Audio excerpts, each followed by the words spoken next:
Okay, hello everyone. I'm Edwin Rutsch, the director of the Empathy Center, and this is our dialogues about empathy. And today I'm here with Martin Golder, and Martin's a retired architect and mediator, and also author of Journey to Empathy, which is what we want to talk about today.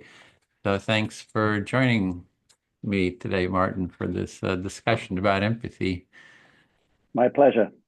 And do you want to say more about your background or who you are? So I mentioned you're architect and mediator. Is there more by way of Oh, introduction? I guess I don't want to get too carried away, but I guess the one thing that could fit in the introduction was the shift from architecture to mediator. I mean, I was really only a mediator off the side of my desk for about 20 years, but a lot of architecture was like project management, solving problems, bringing conflicts together, coming up with solutions, and those kind of things. And so I was doing a house for a lawyer, and she said, "You should be a mediator." And I said, "Oh, what's that?" No idea really. And anyway, she was a mediator, and she recognized the skill. She said I was did such a good job between her and her husband on the design of the house. So, anyways, she plugged me into some courses and things, and I took some courses, found I quite enjoyed it, and then had a few cases and quite enjoyed them too. And oh, I'll go into the empathy story, the introductory empathy story here because it kind of fits here. Um, when I was taking all these courses on mediation, the central skill of mediation is in fact empathy. You have to go to the place where the participants are, where they're living. You have to understand where they're at and really be there with them. And so all the books talked of this empathy. And I must confess at the time, I really didn't have a sense of what empathy was at all. Um, it was a bit of a mystery. I looked up various definitions and came up with the old walk in the other shoes and that kind of thing. And but I would find myself in mediations. I'd be in the mediation, and I'd, I I would be thinking, get a life, buddy, stop whining. And then I would be saying, that must have been a very difficult period for you to go through. Complete disconnect between my inside judgmental and evaluative nature and what I needed to say to get the job done within the mediation. So I began to call this mechanical empathy because uh, my mentor, I did a number of co-mediations with her, and she commented on my obvious lack of empathy in her eyes. But the clients couldn't see it. I mean, the clients were so wrapped up in their own conflicts that they couldn't see that I was disconnected because I was going through the motions. I was going through the motions of being there with them. And in fact, very importantly, that's how you find out who they are, where they are, what the problem's all about. You go into their world, and whether you do it just as a job or whether you do it, with your whole feeling. That was the kind of place I started out the journey from. So the journey into the world of empathy, Yeah, at we've which known each other for like 11, 12 years. So we've been talking about empathy ever since I think we met. that's right. That's right. It was sort of as part of the journey. I was in Europe, and I was having a look around the European mediation scene and meeting some European mediators and things. And I went to a conference in London called Empathy and Compassion in Society, and uh, which kind of fit with my search to find out more about this empathy, and encountered people like Olga Klimici, who was the first person who had a PhD in empathy that I didn't even know such a thing existed. You could actually get a PhD in empathy. And then I discovered that there are universities with whole departments focused on empathy, and they even had access to their own fMRI machines within their departments, and they could watch people's brains while they were talking to them and stuff. So it was quite an exciting dive into that world. And then subsequently, that particular conference was adopted by the Center for Compassion in at Stanford, and they ran the Compassion Week, at which that's when I met you there, which was a fabulous week. Oh my God, the stuff that I learned in that week was absolutely astounding, Well, absolutely it's great you amazing. were able to travel to all these places. You're centered in Vancouver still, is that right? Well, near Vancouver, we're on Mhm. the island in Victoria, which is just off the coast of British Columbia. Yeah, Well, Victoria. your book, Journey to Empathy is sort of a memoir. It's like I learned a lot about your interesting adventures and travels, basically around the world. So that was kind of interesting, and it's also your journey as you're starting to explain now, like kind of learning about empathy and the nature of empathy. And so I thought maybe we'd start with the definitions because it's a bit of a morass, Now, I don't not even when people talk about empathy, I don't even know what they're really talking about, unless I have a deeper discussion with them, because the definition is kind of gone all over. You're talking about mechanical empathy, and which I imagine is the counter is genuine empathy, right? And what do we mean by empathy? And I'd sent you, kind of my definition, what I'm calling holistic empathy. I don't know if you had a chance to look at that sort of model framework, and we can see how your model of empathy, Mhm, mhm, fits into that. mhm, Well, I could just give an outline of how I'm seeing. I'm calling there's all these definitions. There's definitions from academia, which I think have gotten kind of muddled, very muddled. There's like lay definitions, and then now on the political right, there's definitions where they're very critical of empathy, and I think it's just almost like a Gordian knot of confusion about what we mean. And so to add to that confusion, I've created my own sort of framework calling it holistic empathy. And it's based on the first is kind of a basic empathy, which is what, based on the work of Carl Rogers, which I think maybe is what you would consider empathy too, is you just listening to someone and you're sort of listening with your whole awareness to really hear who they are, what they are, and kind of the fullness of who they are. And that's he developed that in sort of his explanation within the therapeutic model. And I think as a facilitator, you're probably listening to people to really try to understand who they are, kind of at the ideal. I don't know how that fits in with your understanding. Oh yeah, no, I really like the use of the word holistic empathy. I hadn't actually seen that definition with the word holistic before, and I thought that was quite nice because as you say, I mean, you have the academia seems to ba- sort of break on the cognitive versus the affective as the sort of main two divisions, and the cognitive would be sort of more akin to mechanical empathy. It would more in that realm, whereas the affective is like I say it's like when somebody tells you a story and you understand why they're so pissed off, but then when you go the deeper empathy, you suddenly realize you want to kill a son of a bitch too, because boy, oh boy, he was, and you get all worked up inside, kind of thing. You sort of start feeling the feeling of the other person. This is what they're feeling, and it's by going to that place that you really start to understand where they're coming from. Because well, sometimes it can take you a bit by surprise too. When you suddenly the feeling comes up inside, and so I mean professionally, I probably stay a little bit away from that, and I stay more towards the cognitive side. Just because it's a job in a way. I'm in the room, I do the job, and then I leave. I don't want to take this home with me, kind of thing. And so I tend to keep my distance a little bit in those kind of situations.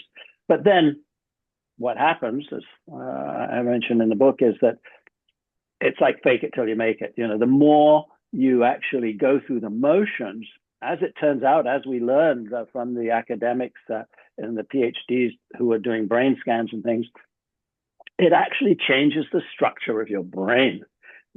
Just the practice of empathy changes the structure of your brain, and it becomes easier and easier. You become more and more empathetic, and in fact, you move into compassion, which compassion is kind of empathy with action. Is kind of how I would sort of think of as compassion. You're motivated to do something to help. You're Hmm. motivated to do that. Yeah, Yeah, I yeah. disagree with a lot of what you're saying, but we'll. I know you do. So the first thing is let's tackle this cognitive affective empathy that Carl Rogers, because I'm really basing the basic empathy on the work of Carl Rogers, and I'm also define empathy within the context of the empathy circle because these it gets very sort of abstract, about what we're talking about when we're talking about empathy. People start throwing out all kinds of ideas, and before you know it, there's the whole wagon is going, downhill and very fast, and it's all kind of falling apart, if you ask me. And you don't know what we're talking about because because it's not very specific.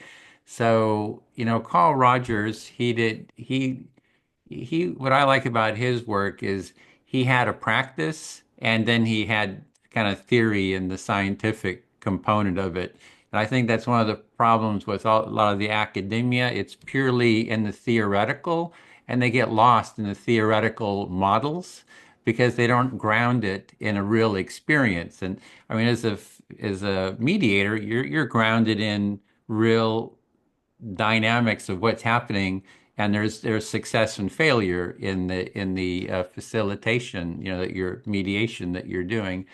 So with Rogers, he as a therapist, he would just listen to his clients and he would just say, tell me about what's going on. They would say, well, I'm having a really hard time, with my partner.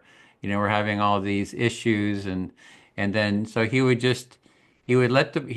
be trying to sense into the experience, what pain that they're feeling or what joys or just the wholeness of who they are. And the method that he kind of used was just to reflect back his understanding of what the speaker, his clients were saying, just to reflect his understanding, really, to make sure that he's following accurately, sort of an accuracy check, and also a sense of staying present. It helps us stay present with his client.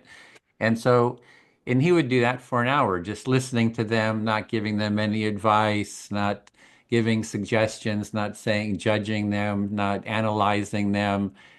Just, I'm here. This is your journey, journey to empathy.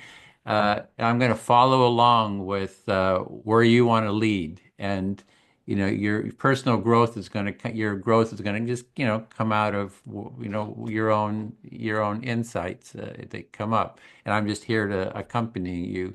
And so the model I'm using, holistic empathy, is grounded in taking that into a mutual empathy, because one problem I see with therapy is it's not mutual. It's like Rogers is listening, the therapists are listening, but the client is not listening in return. So it's not a mutually empathic relationship, or holistic empathic relationship. So we have the process that I use is the empathy circle, which is we have maybe four people. One person's the speaker. Other, you select who you want to have listen to you, like Rogers would listen to you.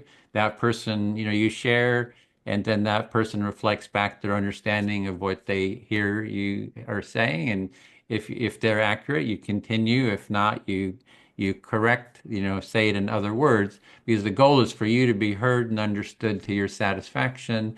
When the speaker is done, where their time is up, we have limited time, 5 minutes maybe. Then the listener becomes the speaker and they select someone in the group. And we go around like that for the time allotted, an hour, 2 hours. And so within that context is what I like to ground what we're talking about. It's like, where does cognitive empathy, affective empathy fit into that dynamic? Where does mechanical empathy or genuine empathy fit within that dynamic? So and that's where I'm grounding. Sort of my model is in that, and we can experience it too. It's not just, hey, it's some abstract thing. We can actually do it and experience the empathy and be very more precise. So, thoughts? Hmm. Yes, yes, yes. Uh, I got momentarily distracted because my dog barked, and so I had a momentary distraction then. But yeah, I mean the Carl Rogers, yes, foundational, really foundational to the whole world. But the empathy circles, it's definitely, I think, the most powerful. I call it a technology, if you like, the most powerful technology I think I've come across in group dynamics of all kinds of sorts, and I've certainly used it in quite a few situations. I don't know whether I should have been paying royalties to do that, but It's free to use. We try to, really, we try to spread it as widely as possible. Our goal is to teach everyone in the world how to take part and facilitate right. one. So, thank you for your participation. Okay, a modest goal, I'm sure, but it is, and I certainly I mentioned in my book, if for any kind of group or that wants to improve in virtually any way, so like at the corporate level or whatever, empathy circles is a great place to start, and the process of really listening and then getting the validation because you feed it back and oh no, I got it wrong. Oh really? Oh okay. And try again and you get it. Oh yeah, I feel heard. Okay, I got it.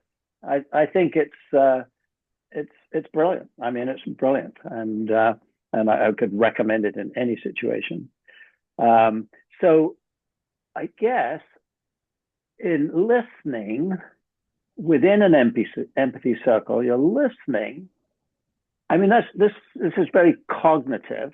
I mean, you're understanding what the person is saying, and then you're feeding it back to them. And there could, in fact, you could be in total disagreement. I mean, with that person, which is fine. You don't even go there as you just you don't even go there because you're focused on the person themselves, and you feed back to them. Well, I see you really like killing hippopotamuses and eating them, do you? And and yes, yes, that's what. Oh, okay. So it's it seems to be very much on the cognitive side to me. Mhm. How would you? Well, I see the whole cognitive affective model is like kind of out of date. I think Oh, that okay, the whole framework is very feeling reason as yes, two separate things, and I think that you can't pull them apart like that or okay, effectively. So when you're listening to someone about the hippopotamus, you can sense their joy. Oh, I love hippopotamus. It tastes so good. It reminds me of uh-huh, my uh-huh, of hunting hippopotamus with my father, and it just brings real joy to my life to remember. And the yeah, adventure of hunting a hippopotamus is so great, so you can sense their enthusiasm. uh-huh, And I can say, uh-huh, hey, I hear you really, enjoy hippopotamus. You're really happy and it's bringing back all these positive memories. So I'm hearing both the logic of how the logic of how things relate within their life, as well as the individual sense of feeling within right, in that. So I don't think you can pull that apart. okay, I mean, there's sort okay, of degrees. Some people speak from a very logical point of view, but the logic has a felt sense too. It's like you can feel the logic and the control of someone. So I think I think the Europeans, like the phenomenologists, they're more in terms of the togetherness of reason and a feeling, and I think Rogers was considered more of a phenomenologist, and this separation of reason and feeling is more of a American, British. Anglo, kind of a model that I think is kind of an albatross, I think, around, progress, really. So I don't know how that resonates, but Yeah, well, when I think of when you said in the European and the Anglo and all those things, the sort of national characteristics, and the Brits, for instance, would probably say that the Spanish and the Italians are way too emotional in there, or how can you live your life at that level of emotion, and the Spanish and the Italians would say, oh, sang froid, I mean the British are just cold-blooded machines of some sort in their view. So I guess there are kind of um, almost the national characteristics or group characteristics that come into play in terms of how empathy fits into different cultures and what it looks like in different cultures. I think it was more the feeling reason divide, seeing those as Yeah, sort of opposites, and yeah. whereas I had done interviews on the not interviews, but had some sessions on what does reason feel like. The reason has felt experience to it. When you are reasoning, it has a felt quality to it. So I just see that, and when you're listening to someone, just as I described with the hippopotamus, it's all sort of you know why they have this feeling, the cause of the feeling, which is maybe the reason, right? There's a reason, cause and effect to it, or they have some judgment about it, or but it's also mixed in with the feeling, so you can't really separate it. You were Mm-hmm, talking, mm-hmm. I think you were using the feelings as if like the person saying, "Oh, I just love the eating hippopotamus." And then it's like, "Oh, I love it too," right? So you're saying affective empathy is like, "Oh, I love eating hippopotamus too." Ah, And I would say that that's actually a block to empathy in the sense aha, that aha, I am no longer listening to you. I'm getting connected with my own felt experience, kind of aha, related to you, kind of emotional aha, contagion or a aha, response. And I think that aha, that's something that the academics have brought in, which has been a total disaster to aha, our aha. understanding of empathy. Oh, this is such. I mean, this is like the solution to social worker burnout. I Hmm. mean, the I mean, people get so wound up and that they actually burn out. Because they Hmm. and uh, and yeah. So whew, that was actually a great little piece that you just said. I I should see if I could play that back one. That Yeah, was it's all going to be recorded. And that's what I yeah. think. I think that empathy, real empathy, actually really helps with keeping you from getting burned out. Right, At one right, hand, because you're not getting all wrapped up, you're focused right. on your understanding of the other person without, because that burnout blocks your empathy. Yeah. The, your feelings, bringing up your feelings blocks empathy, and you want to be heard too, but within the empathy circle, you have time for you to be heard, and that person will share, will reflect back you. So everybody has time for that empathic space, and that's Hmm, another thing hmm. that keeps you from being burned out is when you can share the burnout that you might be. Oh, I'm starting to Hmm. get burned out. When you're sharing that, it really helps, cut the stress and Yes, yes, the yes, cortisol. I think gets replaced with oxytocin. So yeah. yes. Especially, when somebody's telling a very disturbing, story, part of their history, perhaps, that it's just like, and you just like, you almost have to hold onto the table and holy moly, you almost can't believe it. I mean, that's almost like every day when you turn on the news now. I was saying to Hmm. somebody that I'm having problems with my neck because every day I wake up and I just shake my head in disbelief. Because I just can't believe what's going on. And yeah, it's very disturbing that can cause can cause burnout Hmm. what do they used to call it uh, when Post-traumatic stress or post-traumatic Mhm. stress, or there was the thing that I mean, way back when they used to put women in mental institutions because they were a little too, I mean, very, very bizarre behavior.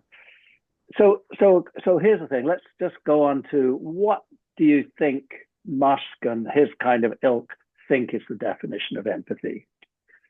Um, so I think he's the political right is associating empathy with leftist philosophy, so they're sort of attacking that. But I don't think that I think we're talking past each other in terms of what we mean by empathy. He doesn't say that, hey, all empathy is bad. He does, even those critics, that are, they talk about some positive aspects of empathy and then they say it can go bad. So his work is based on the work of the guy who just is writing the book no, not toxic, suicidal empathy. All And right. Yeah. and he has a new book out, and I've reached out to him, said, "Hey, let's have a record discussion." They won't talk to me. The sin of empathy, against empathy, they refuse. I've done over 400 Mm-hmm. interviews, but they all Mm-hmm. refuse to talk to me. And I'm not even that critical because I think if we had a dialogue, we would actually come to some shared understanding uh, in the sense of that empathy is just listening deeply to someone else, and mutual empathy is the mutual listening.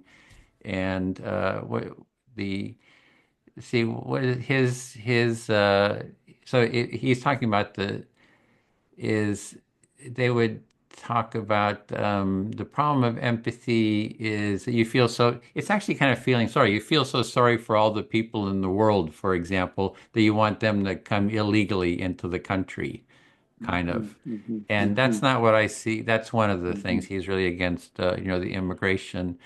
And I don't see that as mutual empathy. Mutual empathy is that everyone who's a stakeholder come into a space of dialogue.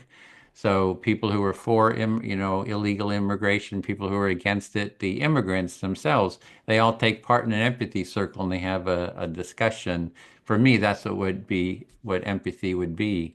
So Mm-hmm. that's Mm-hmm. one part of it Mm-hmm.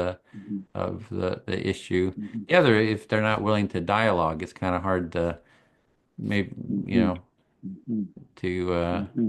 have a Mm-hmm. discussion to kind of clarify. I did Mm-hmm. have a discussion with someone who was a critic of empathy.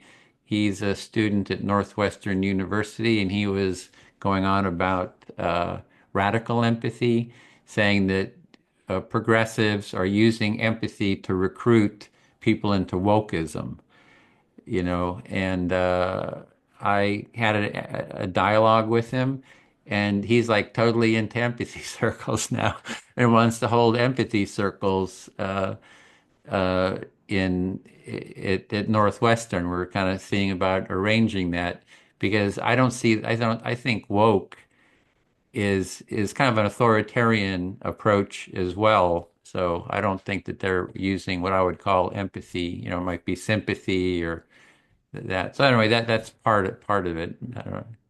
Mm-hmm. Mm-hmm. What do you Mm-hmm. think? What do you think about Musk and his thoughts about Yeah. empathy? Yeah. I mean, certainly the woke thing. I mean, at one level, you say, who wouldn't want to be woke? It's about caring about other people and being aware of their situation and all those kind of things. But then when you use the word authoritarian, that kind of like struck home a little bit because it's a bit like you have self-appointed woke police, Hmm. who and they start canceling people. There was that whole cancel culture thing because they're not sufficiently woke. I mean, they're not sufficiently caring, I suppose, is how they would view it, of their fellow citizens or humanity. Um, so I think that's the generator of it. Um, Too many. I mean, today, I mean, in the papers there was something about the LGBTQ community not getting good enough service in the medical system in British Columbia, and somebody was doing that. Well, right now, nobody is. The system is overloaded. It does very well once you're in it, but getting into it, if you, it's is quite difficult. A lot of people don't have family doctors, and where I mean, in most of the world, probably that's true. But here, there's this expectation that everybody has them. So my wife said, well, she reacted to that. She said, well, nobody gets it, So it's that on a very small scale. But if you start expand that out, I think what you were saying about, being anti the immigrants, which is obviously one of the biggest issues in the U.S. right now, and in fact in many parts of the world, and is only going to become bigger because of climate change. Whole peoples are being driven out of their countries by the change of climate and the inability to actually live and in various places. So I don't know. It looks pretty rough up ahead sometimes, but the empathy. So we have people coming. Well, I think Minneapolis is the way the local people in Minneapolis, embrace the immigrant community in that town and have come out in their defense is absolutely superb. It gives me hope to see that what's going on there in some ways. Yeah, the And I next think, question is just how it fits in with empathy. Where do you see the empathy within that? well, I think, the local people are empathetic to the immigrants who have come into their community and are trying to settle in and become Americans and join in the society, and they help with that. So the empathy is understanding what they're going through as immigrants coming in, and then you get the compassion piece, which is wanting to help them as well. So I would say they're both in there. Well, I can. What the conservatives would say is, well, you're having empathy for one side. You're not having empathy for the people who say this is our country, and what these people are doing is actually That's right. legally illegal.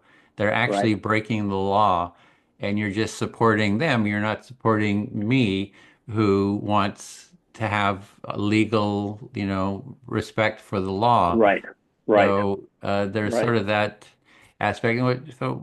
During the first Trump election, we had groups of right-wing groups come to Berkeley, where I'm at, Mm-hmm. California, to demonstrate. They were doing demonstrations, and so there would be maybe 300 or 400 of them, coming to demonstrate. Then there'd be, 400 or 500 counter demonstrators to counter them. And then there'd be about 3 or 4 of us in the empathy tent.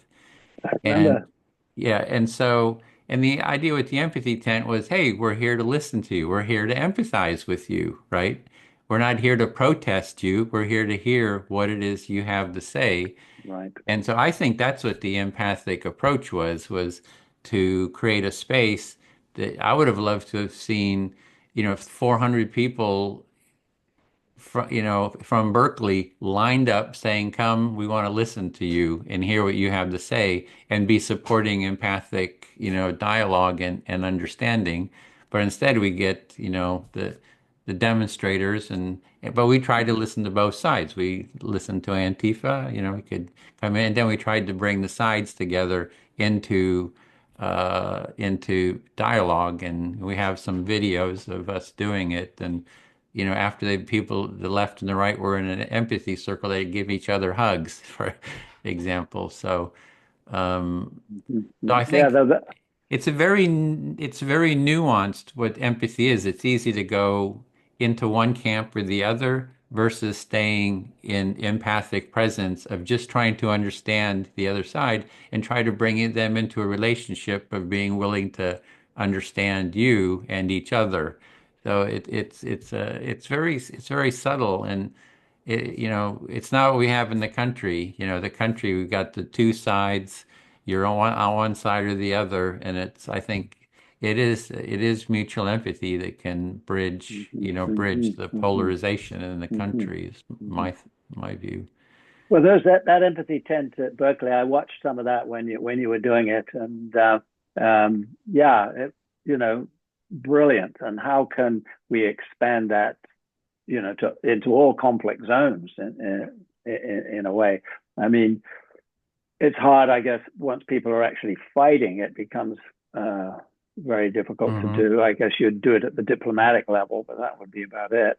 Um, but before it breaks into that, uh, I'm sure, you, you know, okay, we've got, I'm trying to think, supposing you went, to Washington or something, Hmm. and but not with just one little empathy tent in the corner, but you just somehow you flooded the place with empathy tents, and people could come together and say their piece, and then go back. Hey, you should try those empathy tents. I just went out and tried one. It was actually pretty good, And then somebody else goes, and yeah, I think it's. I mean, I remember when I first heard about what you were doing, and I mean, I called you an empathy warrior. It seems to me that here's somebody who's actually out there, on the front lines and making this happen. It was very motivational to me, I must say. Um, so, yeah, no, but you're absolutely right to say that as soon as you know, as soon as you put anything of yourself in to some degree, uh, the process starts to break down, and which is what the world of a mediator is basically. Hmm. I mean, I know some mediators who are actually quite prescriptive. There are prescriptive mediation where they'll come up with solutions and go back and forth and all those kind of things. But I've always found that every time I tried to be prescriptive, sometimes it would lead to a solution, but nobody liked me. Hmm. you know, I always got bad reviews anytime I was prescriptive. But as long as I stayed in that completely neutral, just listening and feeding back mode, as you described, I get high reviews and usually a lot of success too. And in fact, I think I mentioned in the book the one story. There was one period where I was getting about 66% success rate in mediations. And then all of a sudden, there's one year I got 100%. Every single mediation settled. So I was looking at what caused that. And it was a little technique that had happened by accident that I had followed up on, where a mediation was finishing and the people were leaving and they hadn't solved the problem. So I stopped them as they were leaving and I said, before you leave, I just want you both to know that you did good work here today. You advanced, you both understand better where the other one is. And as you go forward, this will help you and you may come to a resolution soon. And there was kind of a pause, and then they came back in the room and they sat down and they Hmm. settled. Hmm. And I thought, wow, what did I do? Hmm. And the thing was, it was a statement that was kind and equally kind to both parties in the same statement. And so for a moment, they were momentarily united in the receipt of that kindness about the work they had done together. And that, so I started practicing that and doing it more and more.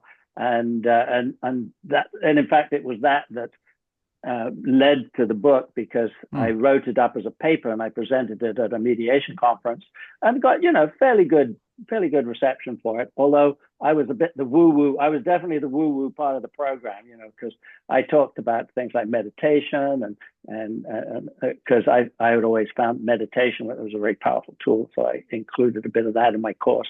So you imagine a room full of lawyers. Oh, meditating. I, I'll tell you a little story. I was in Madrid and I was presenting at this conference in Madrid, and uh, there had been a young superstar lawyer from Madrid, very very beautiful woman, and she was actually from Brussels, but she had lived in Madrid and she knew her way around. And so every evening there were about 10 of us who ended up going out for supper at midnight or 11 p.m. or something, as you do in Madrid. And she would organize it, the restaurant, and we'd all go down. And so we became quite a little group. And so then when it came to time for my presentation, here's the conference room, and she was sitting in the front row right in front of me, and she had three chairs, and she was sitting in the front row. So anyway, in a 90-minute presentation, there was actually 20 minutes of silent meditation. So, which is guided. I'm guiding a whole thought process in these people. So, but you got a room full of lawyers and mediators all sitting silently for 20 minutes. And anyway, I happened to open my eyes about halfway through, and she's laid out languidly on the three chairs like this, completely.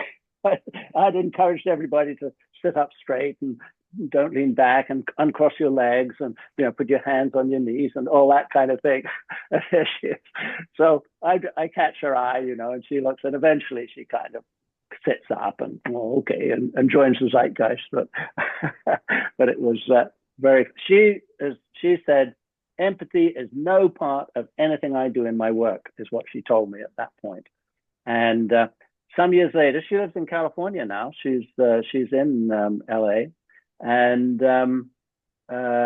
she's in the what's the Silicon Valley kind of thing. Works with various companies there, and I happened to catch a little podcast of hers, which was all about empathy.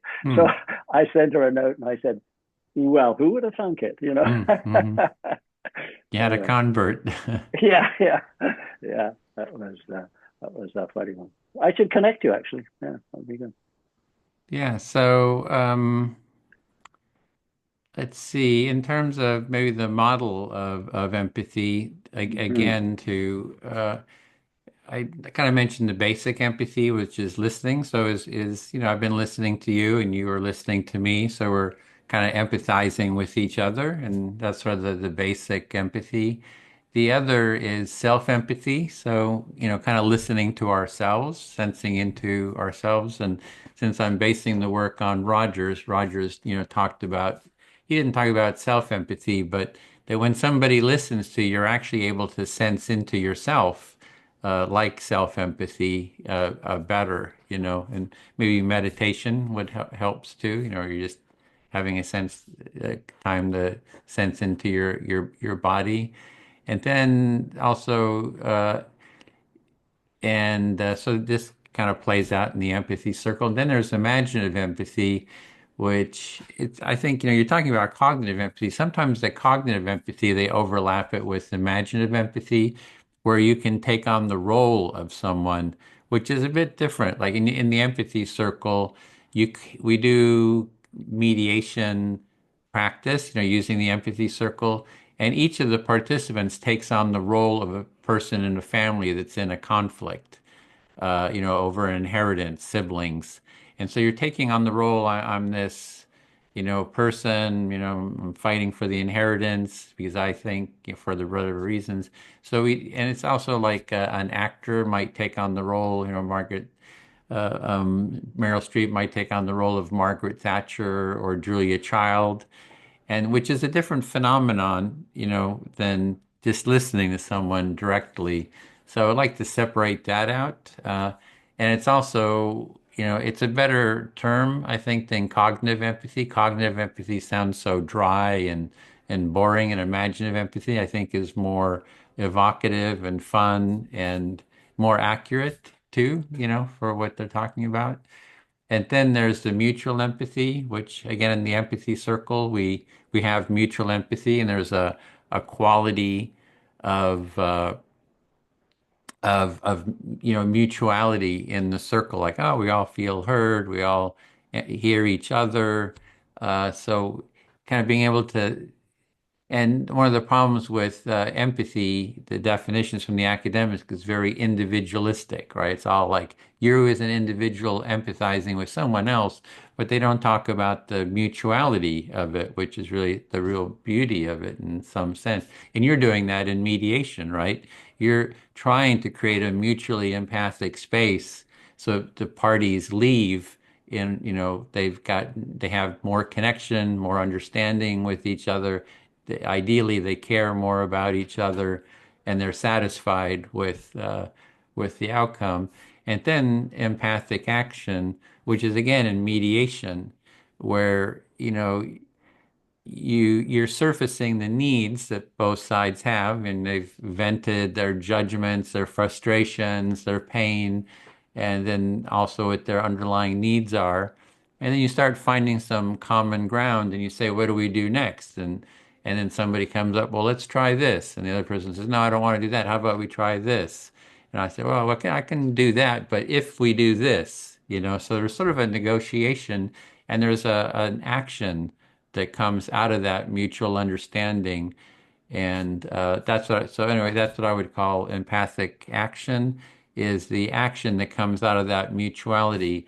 And you're kind of into the compassion group who they want to change that into, empathy is just hearing and understanding each other. And they sort of discount the empathic action. They say it's compassion that has the action, which I thoroughly disagree with because by definition, compassion is about suffering. And so I do like freestyle dance, or used to, and you're very sensitive in dance to where the other person is, and you're having a lot of fun, and you want to increase the fun and the creativity. And that comes out of a high degree of physical sensitivity to where the other person is, where they're moving, where you sense they want to move. What will happen if I offer this? How will you play off of that? And there's no pain involved. It's all fun. So, and there's huge action comes out of it. So I think compassion group trying to grab action. The component I thoroughly disagree with. Yeah. And also, are you familiar with human-centered design? Oh The yeah, oh yeah. yeah. So human-centered design starts with empathy. Like if you Mhm, want to mhm. design anything, you need to empathize with the people you're designing for, and they might be in pain or not, but there's huge creativity and innovation comes out of human-centered design, and it's all empathy based and not necessarily compassion. So that's my case, for the. Absolutely. And as an architect, I absolutely, that's how I got into empathy, Mm-hmm. was through architecture because, I came into architecture much more. I was just a techie kind of guy. I was all, early 70s with the first oil crisis. I became one of these, well, I mean, I had been called an energy Nazi before now, because you know, turning off lights and all that kind of thing, and then getting into producing. I was involved with a company, and we built some of the first really low energy housing in Canada, and a model that eventually became Passive House that started in Saskatchewan, and then with the couple who told me I should be a mediator, it was because that's it. As I say, you don't want to build any bones of contention into physical structure. If Mm-hmm. I wanted a window there, you didn't want a window, that kind of thing. And it would be a reminder forever if you don't sort that one out. So any bones of contention have to be solved and not built into the structure. So definitely that's where it came from. And then there was something else he was saying there, which triggered it was, no, Well, you were it was definitely a mediator in that, in the design. What you're saying, I think, yeah, is in yeah, designing a house, you were mediating the yeah, different needs people had to find the yeah, commonality. And if there was disagreement, you were trying to find ways to work through the disagreement to find mutual understanding. absolutely, absolutely, yeah, I feel heard. Okay, great. Feel heard to your satisfaction. Excellent. Yeah, Yeah. yeah, no, it's. I mean, it has been a great journey. I mean, um, and which is why I felt at some point I should make some attempt to write it down, and I didn't do it until I was 80, but Mm. I'm happy I did it. I mean, I'm under no illusion that it's a great book or anything like that, but I hope it's quite a good read, and there's a few nuggets in there that I think are worthwhile, and I just feel better for having written it and got it down. That was the journey that my life took me on, and and coming out, I really really like the piece that the practice affects your brain structure, and that um, to me is like really really an important reason to go down this path, uh, because it's only going to get better if you go down this path. That's it.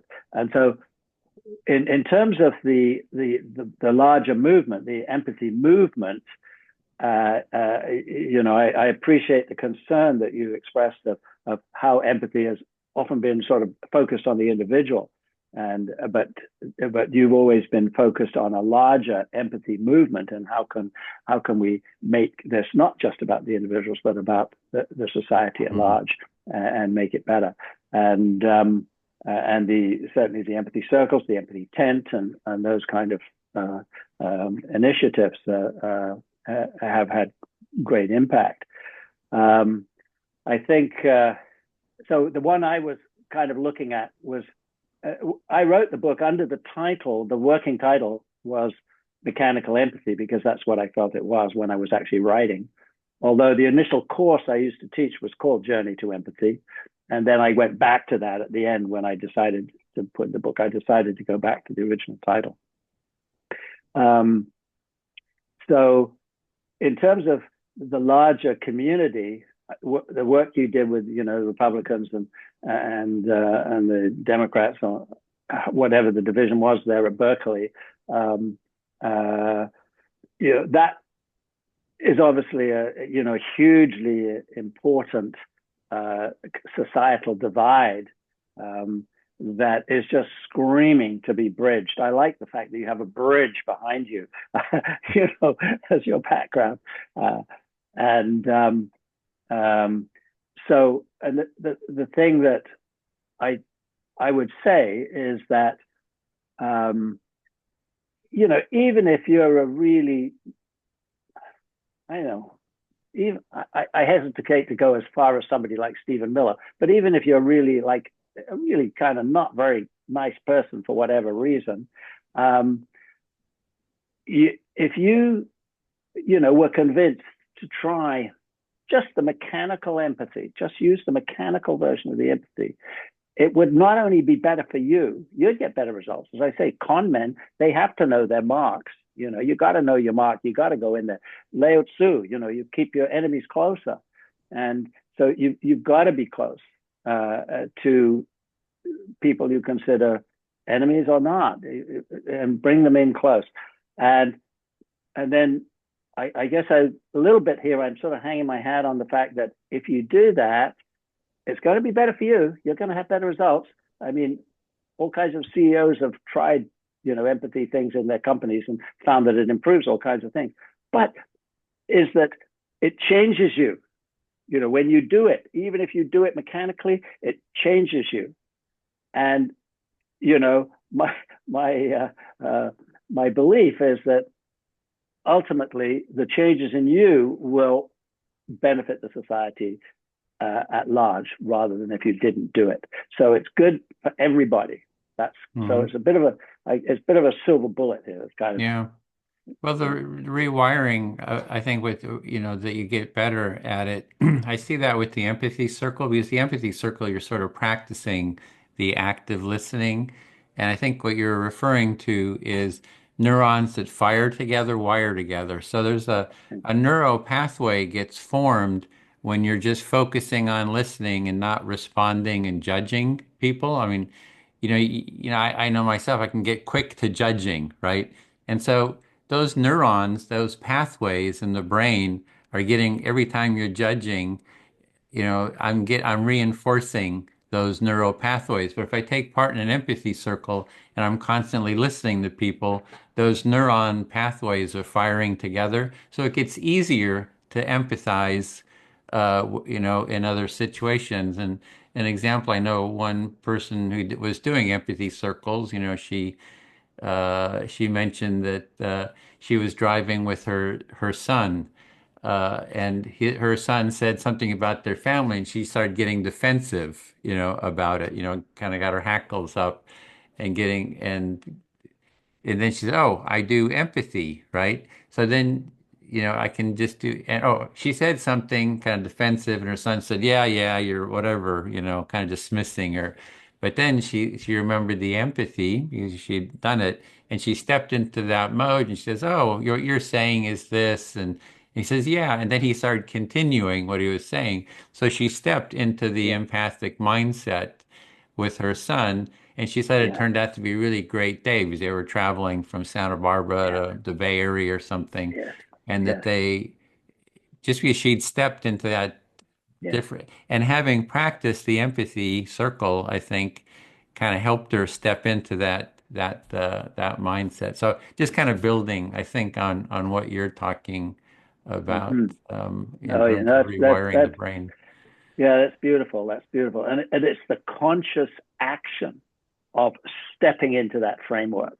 You learn the framework, and but making that conscious decision, that's like so important uh, to do that. I mean, one little story I tell was the guy who was Canadian mediator, and he was mediating for the United Nations with Coney, the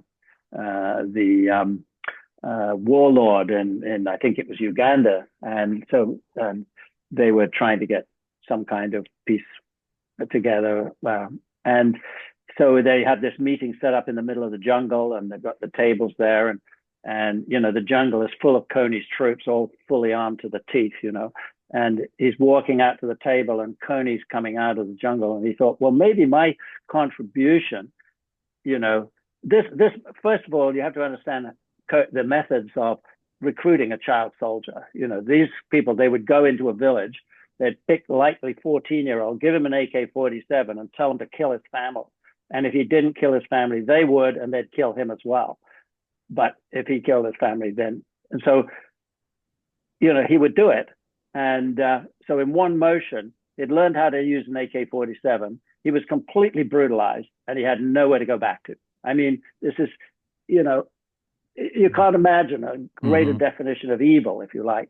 And so he thought, well, if I was carrying a gun, I could just kill him. I could walk up to the table, shoot him. I would go down in a hail of bullets, but that would be my contribution. And then he said, oh no, I better switch on my empathetic. I'm a mediator here. I'll switch on my empathy. So he switches on his empathy for Coney and realizes right away that that was how Coney had originally been recruited himself. Mm-hmm. He had been a child soldier. He had been brutalized and brought into that, and that by switching on that mode, completely changes the way you go into the situation. So I think that's a beautiful story of the consciousness of switching on the empathy. Yeah. Yeah. Well, you'd mentioned,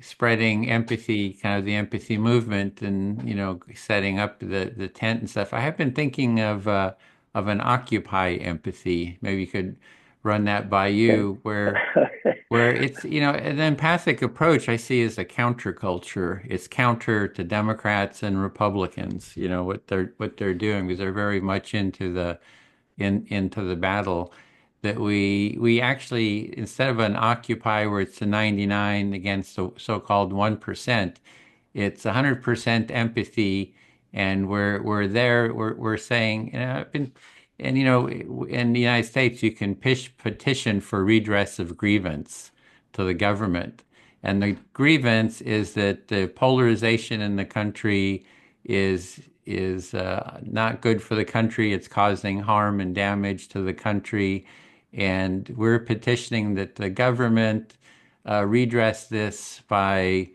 fostering mutual empathy and starting with the left and right taking part in empathy circles with each other.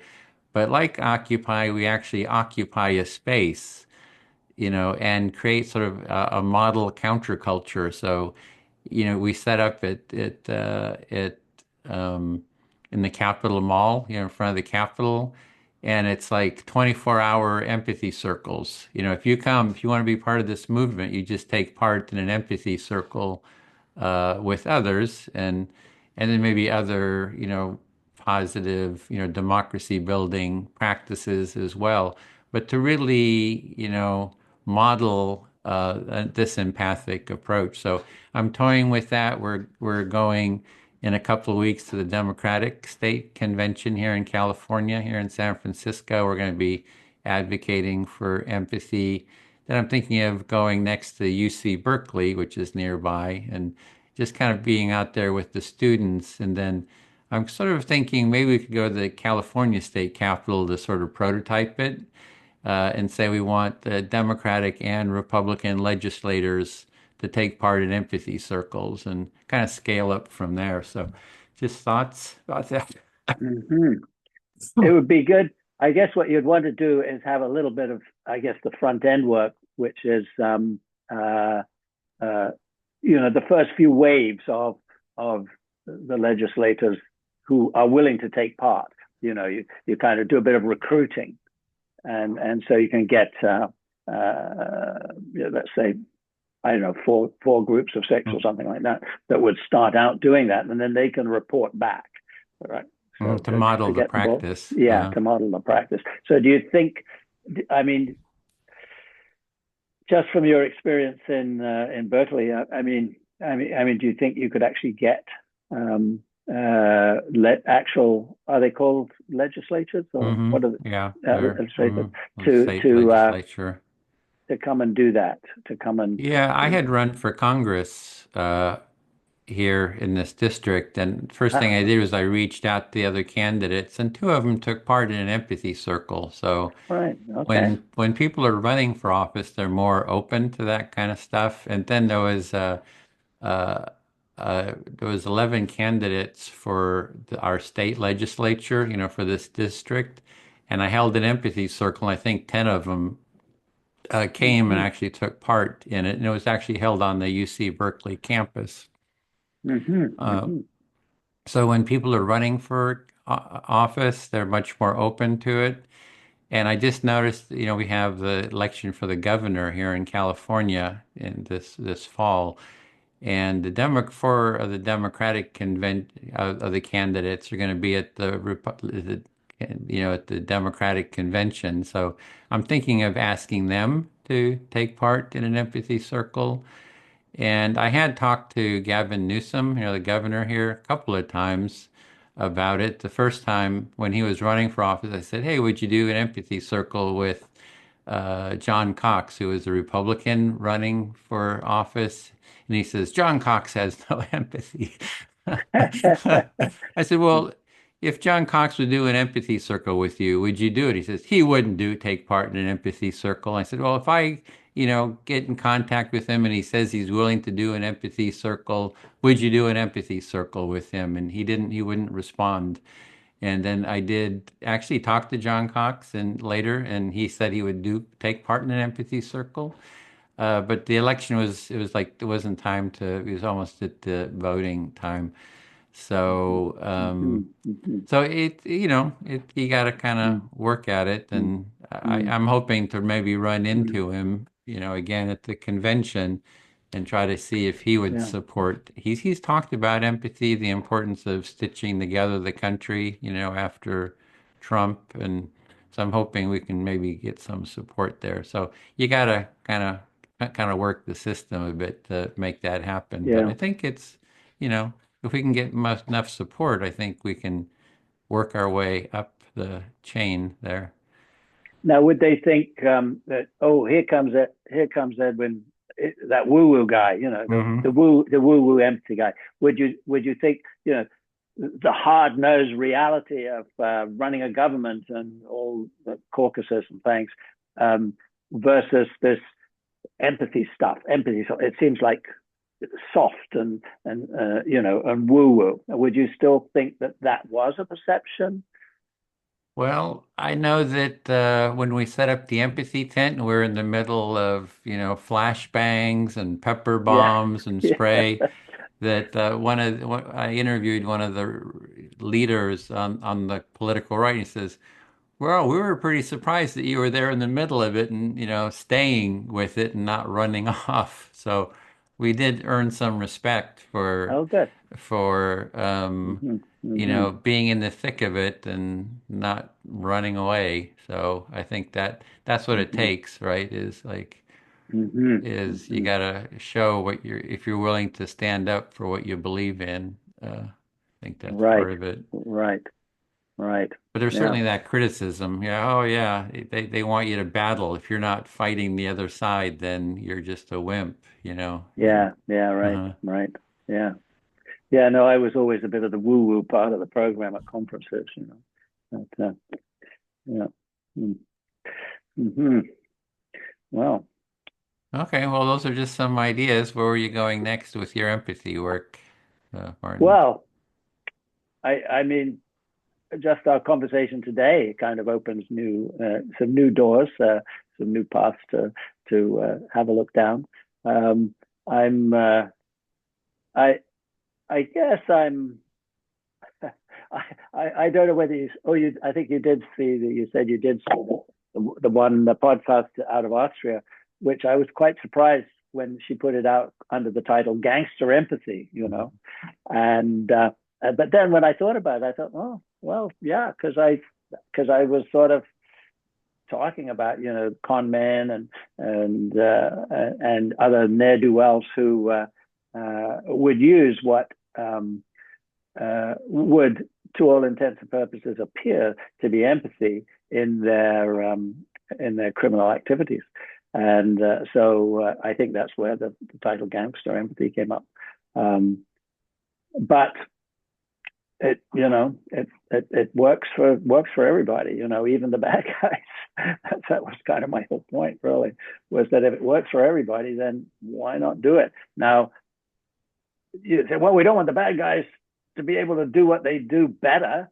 We don't want them to use empathy and then they can do what they do better than that. But I think the point I was trying to make was that um, while that may be initial, the downstream outflow of them actually going down that path benefits the larger group, benefits society, better than if they choose some other method, to do their deeds, like maybe just, kill people, have them offed, you know. So there are other ways forward. So you want to So promote empathy with con men? Is that well, that occurred to me. I mean, that's on my book. It says, stories for lawyers, mediators, con men, sociopaths, and other humans. So you know, if you are a con man and you want to up your game, then bringing empathy to it is going to do that. Now, I don't want to be seen as encouraging people to use empathy for crime, but in fact, they already do. I mean, if you're that's it. I mean, they're already using what certainly looks like empathy. I mean, it's because of the intention that is going on behind the scenes. It certainly doesn't have any of the positive values that we would describe to empathy in terms of getting along better with your fellow humans, because you have this intention behind, which is a dastardly intention. But the point I was making, and I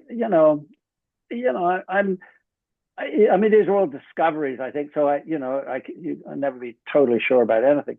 But the observation and the path that I've sort of come to is that ultimately it's better for everybody to have everybody use empathy, regardless of what they're doing.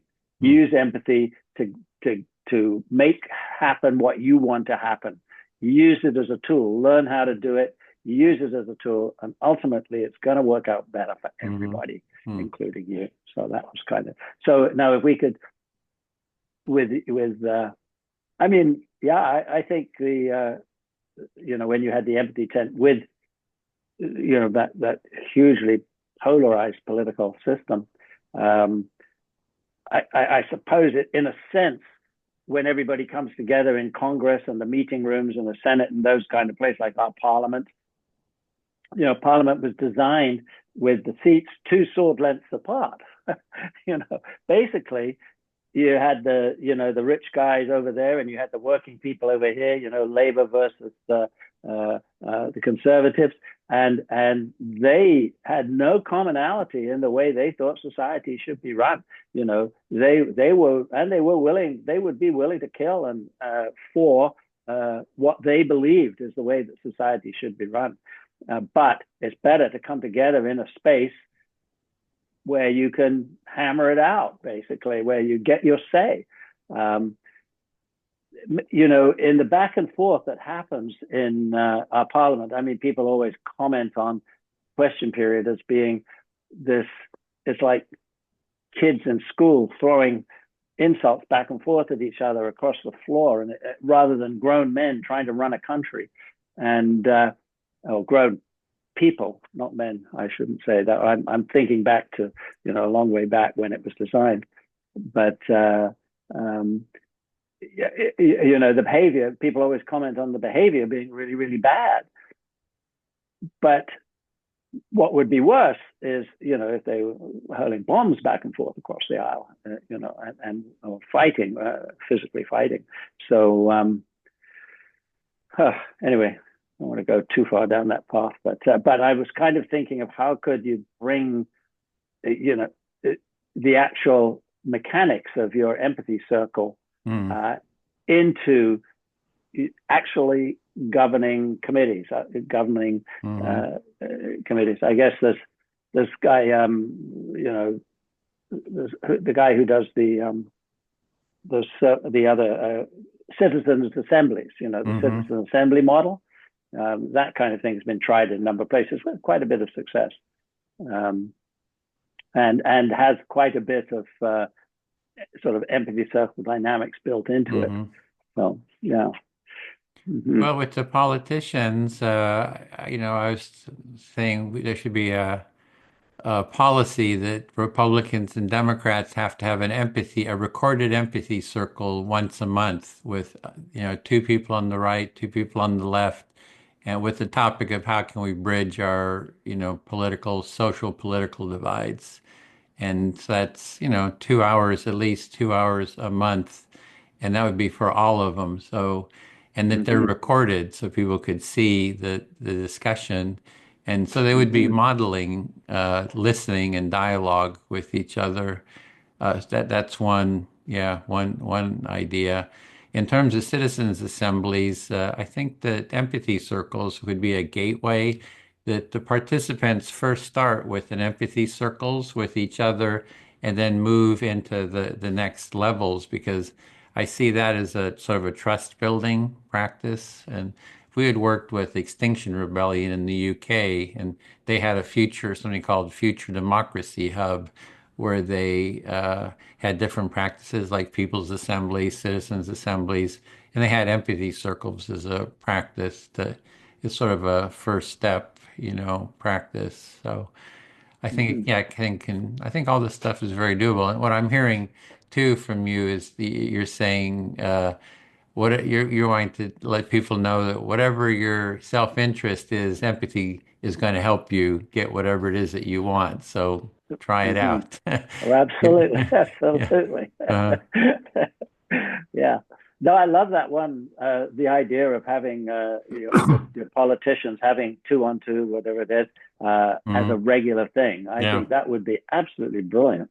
And you could probably find enough to start that ball Yeah. rolling. Yeah. Yes, that's what I mean, that's kind of the direction I'm going. I'm thinking, we've done a lot of work on the computer and on writing and all that kind of stuff. And now it's time to get out with the empathy tent again. So we're just starting to kind of ramp that up, get that going. And I think now with the political situation, it's there's actually an opportunity for something new. Trump's been a bit of a wrecking ball, kind of wrecking everything, and now it's like, what do we build new? And it's actually an opportunity. I actually see it as an opportunity for saying, you've tried, this, let's try people working together and Mm-hmm. organizing around mutual empathy, Mm-hmm. dialogue, Mm-hmm. listening. Yeah. Mm-hmm. Yeah, normally government is fairly incremental, but at this moment you've got an Hmm. opportunity for a whole scale change, and one of which obviously is going to be uh, eliminating the completely and utterly ridiculous situation where we have billionaires. Wow, how idiotic is that? I guess that's why they're all kind of lined up trying to fight off the hordes because they're coming with pitchforks and so but Yeah. yeah it is so silly, so Yeah. See I if we mean, can get Elon Musk into an empathy circle. yeah, there you go. Yeah. Yeah, okay, Elon, you said that empathy is the Mm. Achilles heel of Western society. Come check it out here. you Hmm. know yeah, who else would you have in there with him? Yeah. Yeah, it sounds like you probably need to go. We've been going for Yeah. about an hour and a half. So, Yeah, oh, we have, eh? All mm, right. Okay. yeah. So, Well, yeah, I would say probably Gad Sad, the person that he's quoting, who's talking about right. suicidal empathy. Yeah. We have some people from our group, which would be good, who are good, grounded Hmm. in the Hmm. empathic approach, I think. Hmm. So, yeah, Hmm. Hmm. Hmm. you know, Hmm. so. Okay. Well, I guess. Oh, my dog's coming in to say hello now. Hello. No. Okay, well, great Okay. talking to you, checking in and, stay in touch and Oh, we'll you be, know. oh, there he is. Good. Okay. Yeah. Really nice to see you, Edwin. That was a great Yeah, we got conversation. the I enjoyed it book a lot. too, Journey to Okay. Empathy. And Okay. yeah, Noted. so take care. Okay. Bye.